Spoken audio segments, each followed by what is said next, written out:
Bonjour tout le monde, ici Louise d'Hélène Biscotte et aujourd'hui on vous présente une petite vidéo spéciale parce qu'on veut faire un retour sur le Knit City, l'événement tricot qui a eu lieu il y a quelques semaines à Montréal. Donc ici chez l'Hélène Biscotte, on a décidé de faire une vidéo de façon un petit peu volontaire pour dans le fond présenter aux gens qui n'ont pas pu venir à l'événement ou même ceux qui sont venus mais qui voulaient avoir quand même un petit souvenir de l'événement. Donc dans cette vidéo, on vous présente quelques entrevues. Entre autres, on a une entrevue avec Fiona, qui est l'organisatrice de l'événement, les exposants et quelques visiteurs également. Les entrevues ont été faites dans la langue de l'interlocuteur, donc en tout temps, de toute façon, que ce soit en français ou en anglais, vous allez toujours avoir les sous-titres dans le bas de la vidéo. Ensuite de ça aussi, il y a une entrevue spéciale avec Enchanart. Donc, vous allez en avoir vous allez voir un peu Enchanart dans cette vidéo, mais on a une autre entrevue spéciale dans une autre vidéo à part qui va suivre prochainement.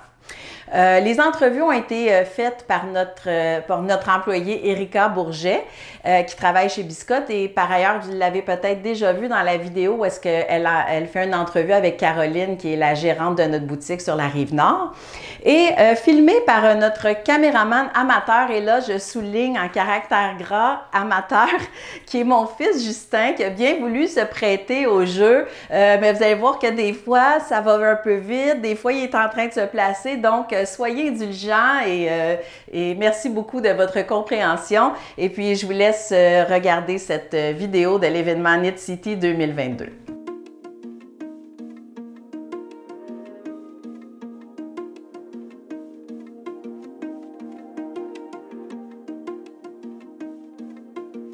Are you the creator of Knit City? Yeah, I have a partner, Amanda, and we are both the co-founders of Knit City. And when did you start it? We started it about 10 years ago, and we've had 9 shows in Vancouver, and this is our first one in Montreal. And we started doing smaller events in Vancouver, and then we realized how much interest there was in knitting. It's a bigger market than you think. If you don't know about it, you don't know about it. But once you know, you realize it's quite a big world, and everyone's online. And it's nice to have these events where everyone can get together. Like they have some in the States, bigger events in the States, like Stitches or Vogue Knitting, but we didn't have a Canadian one, so we thought we would start it. What made you decide to come in Montreal?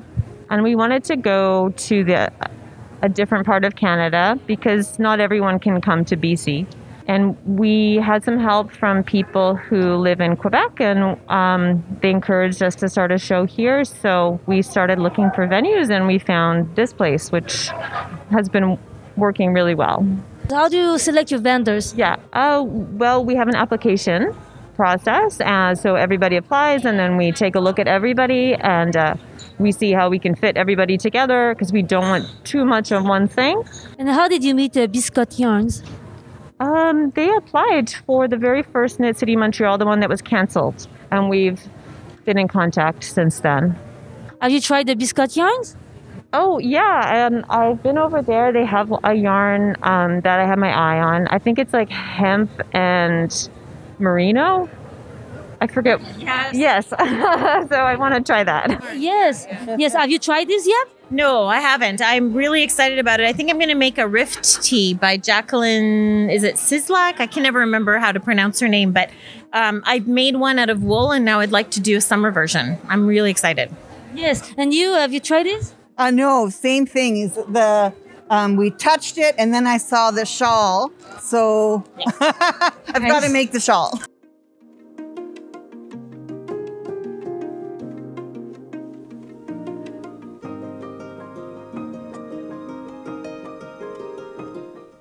We've got a brand called Ancient Arts Yarns. We're a Calgary company, so we've come out here from out west, and we've got, for us, our yarns are try and be something different. So we've got yarns made from rare breeds. We've got yarns made from nettle, so it's got a different fiber content than what you see often in the market there. So very proud of it.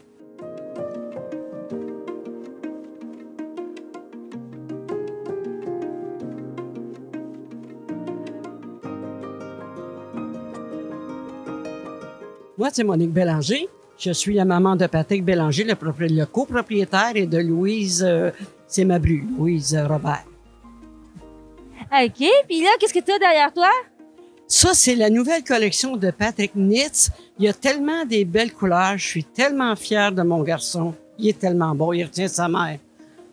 Caroline, comment ça va aujourd'hui? Ça va bien, toi? Ça va très bien. Fait que là, qu'est-ce que tu fais ici aujourd'hui? Ben moi, en fait, je suis venue aider dans les kiosques Patrick Knit et Dani Milly. Dans les deux, on présente les laines, on sert les clients, on fait de la publicité, on monte nos produits, là.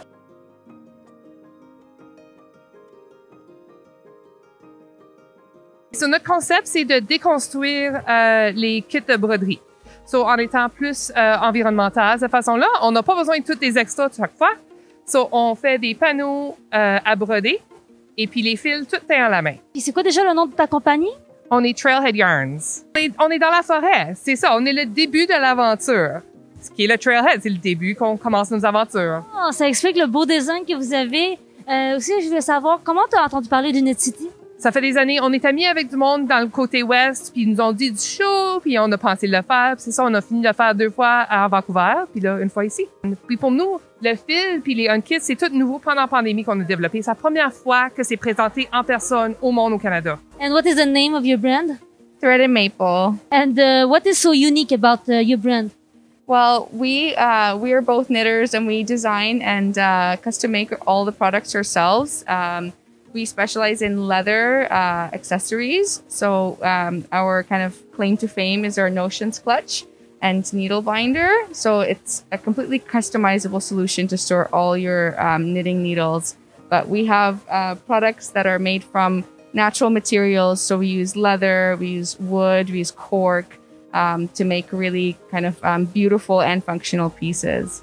We do have a sustainable option. So we work with cork as well. We source cork from Portugal. And so we really made a point to find someone that we jived with to create products that we loved in a different material that would be available to people if they weren't interested in the leather. Around here, do you have like people who sell your stuff in their stores? Yes, definitely. So we have stockists in a lot of Canadian stockists as well as stockists from around the world. But Esfastico is actually our first stockist. Yeah. My business is Honey Pie Hives and Herbals, and I have a farm where we raise bees and grow herbs. So we use the herbs to dye wool, as well as make tea and cooking blends. I have Ontario wool, so I actually choose wool from growers that are raising the sheep particularly for the softness of the fleece. So really lovely, blended with some Ontario mohair. And I also have alpaca from Ontario. So those are my local fibers. And then I also buy certified organic merino wool, which is not from Canada. It's from South America, but that's where you get merino from. So I use high quality, non-superwash, just pure organic merino. And for how long are you doing this? We started our business in 2000, but I've only been doing the wool part of the business for about 5 or 6 years. I am very passionate about knitting and dyeing, and I actually used to dye wool with children when I worked at summer camp too. So we dye our underwear and socks with things from the woods that we gathered, roots and leaves and things. So it's a long time I've been dyeing things. Hello, what's your name? My name is Christopher Walker. And what are you doing here? We're with Cabin Boy Knits, and I'm a natural dyer. So I dye yarn using botanicals and insects. And what is the concept behind it that is different than the other? Yeah, the concept is really to bring men in a space that's primarily dominated with women. It was just to say that, you know, men knit and can knit, men crochet. And I just love bringing a product that brings so many smiles to people's faces. And does it work? Is there more boys coming? Absolutely. There's definitely an increase in male shop knitters. And I notice it when I go out and interview stores. I'll ask them, what is the gender mix for your customers? And the numbers in males are definitely increasing. That is so great. And do you also try to bring a younger guy too? Absolutely, yes. Part of it is going to schools. I do Zoom. During COVID, I was doing Zoom classes in schools in the United States and some in Canada, and talking about going out and foraging, going out into fields or forests and gathering plants and tree bark and coming back and putting it in a pot with water, boiling it and dyeing. Okay, so you really do your own Yeah, absolutely. This hat is made from oak trees from my backyard. So all the colors came from the oak tree, the acorn, the tree, and the bark. My business is called The Yarn Therapist, and I've been dyeing yarn for about 7 years. And you knit too, right? I've been knitting since I was a small child. My dad actually taught me how to knit. Oh, that's surprising. Usually it's mom or grandma, but you is dad. Yeah, my dad used to go out to the west and to Saskatchewan where they had a family farm. We're from Ontario. And you can't really go anywhere when you're out on the farm in the middle of nowhere. So he learned to knit from his grandma. And then he taught me how to do a few stitches and then just carried on from there. That's just so great. And what do you call the yarn therapist? Oh, the reason I call my shop The Yarn Therapist is because I'm a respiratory therapist at the Hospital for Sick Children in Toronto. And I spend a lot of my time working with very seriously critically ill children. And that's all using a lot of the science side of my brain. And I'm like a 50-50 science art brain. So having the yarn therapist allows me to exercise the other side of my brain. And it's sort of like having the yarn as therapy for the stressful job that I have and using the color to give me a little bit of that stretch in my brain. So at the hospital, there's a program that we make knitted covers for the children's PICC line so that they're not as obvious for visual stuff. And they actually have in the child life therapists, they're a specialist in doing therapy with children. They have yarn. So whenever I get yarn, because when you're a knitter, people always give you all of their extra yarn. I bring it in for them to use at work so that they can have a little bit of that. Patricia et moi-même, on est fondatrices de Bar à Tricot. Et vous voyez ici, chaque base, c'est une base d'alcool. Dans le fond, cognac, bourbon, saké mohair, tequila. Fait que là, on vous montre des couleurs splendides. Et chaque couleur, si vous nous suivez sur Instagram, vous allez voir qu'il y a la recette du cocktail dans le fond. Puis c'est ça, c'est plus savourer les super couleurs et les super bases qu'on a en ce moment. Vous avez quand même beaucoup d'expérience dans le tricot et dans les bars, hein? Oui, ouais. Est-ce que ça vous attire aussi beaucoup de jeunes avec ce concept? Absolument, absolument. Je pense que là, la nouvelle génération, là, elle a pogné avec nos couleurs et notre concept, puis on adore ça. So what is your name? Angela Long. Okay, and you're the creator behind all those beautiful bags? Yes, I am. What is the name of your brand? My name is Mishnach, and it means courage in Gaelic. And what are your inspirations for doing the bag?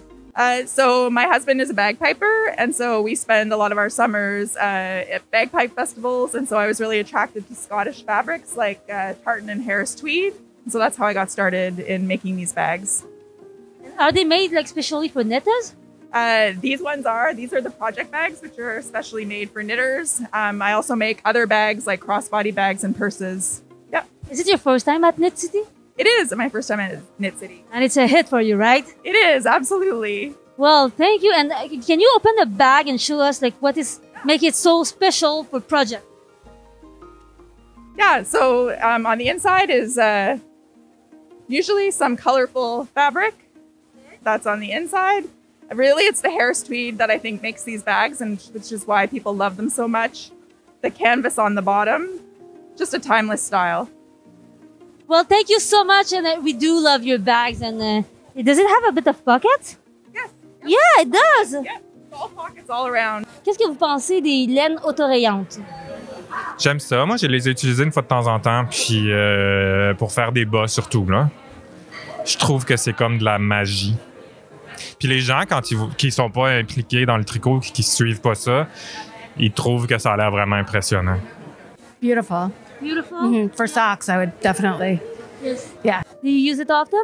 Self-striping? Not super often. I would say for socks, maybe 10% of the time, self-striping. Ouais, j'aime bien ça. Puis en fait, je trouve que c'est le fun quand c'est pas juste des bas ou qu'on peut faire quelque chose avec comme un châle, par exemple, puis ça se tricote. C'est ça, c'est comme un peu de la magie. C'est le fun. Yes, love the self-striping. It sort of helps you knit faster because you're always wondering what color coming next. Just one more color. And then, it's one more color. And then before you know it, you're done. Les gens qui me regardent faire, puis ils sont comme « Wow, comment il fait ça? Il y a plein de couleurs. » Puis dans le fond, je n'ai pas de crédit parce que j'ai juste acheté la laine. How would you describe a quality yarn? A quality yarn, something that the fiber is consistent, and I don't personally. I prefer that there's no acrylic or synthetic fibers in it. But that's just me. I don't want to be a yarn snob or anything, but because I use fiber mostly in spinning and stuff like that, that's just my preference. It depends on the feel. I enjoy non-superwash yarn a lot. I like hand-dyed yarns, like indie dyed yarns. It depends on the project. There's a lot of factors. So twist, plies, definitely like wool. I'm interested in this because it's not 100% wool. It does have some plant fiber in it, and I don't knit a lot with plant fiber, so this is intriguing to me. Ben en fait, c'est quand on la tricote, elle se défait pas, tu sais ça va bien la tricoter, puis que les twists restent bien en place, puis qu'une fois qu'elle est tricotée, que elle vient pas tout étirer non plus, donc confortable. Fait que ça, c'est vraiment une laine de qualité.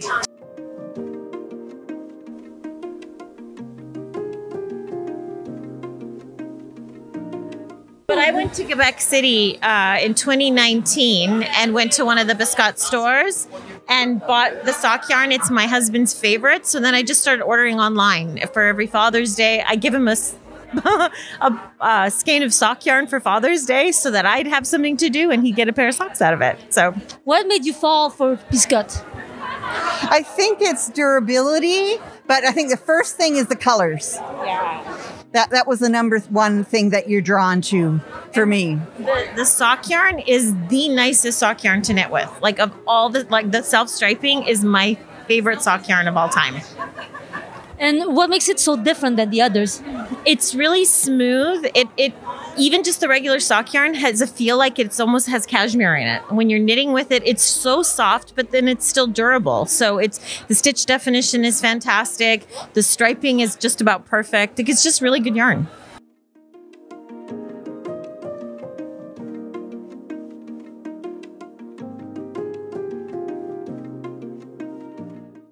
Voilà, ça conclut notre vidéo. J'espère que vous avez aimé. On aimerait que vous nous laissiez vos commentaires, soit sur la vidéo ou sur le Knit City en général. On pense que ça a été vraiment un franc succès. Les gens ont aimé, ont apprécié. On a eu beaucoup de réactions positives. Donc, on souhaite ardemment que ça revienne l'année prochaine parce que, franchement, évidemment, c'est le plus beau festival de tricot à Montréal, on va se le dire. Puis, on en profite aussi pour dire merci à tous ceux qui sont venus nous voir au festival et on vous invite à nous suivre sur nos réseaux sociaux. Sur Instagram, vous allez nous trouver sous le nom Biscotte Yarns et sur Facebook, les laines Biscotte. Donc voilà, merci à tous et à très bientôt.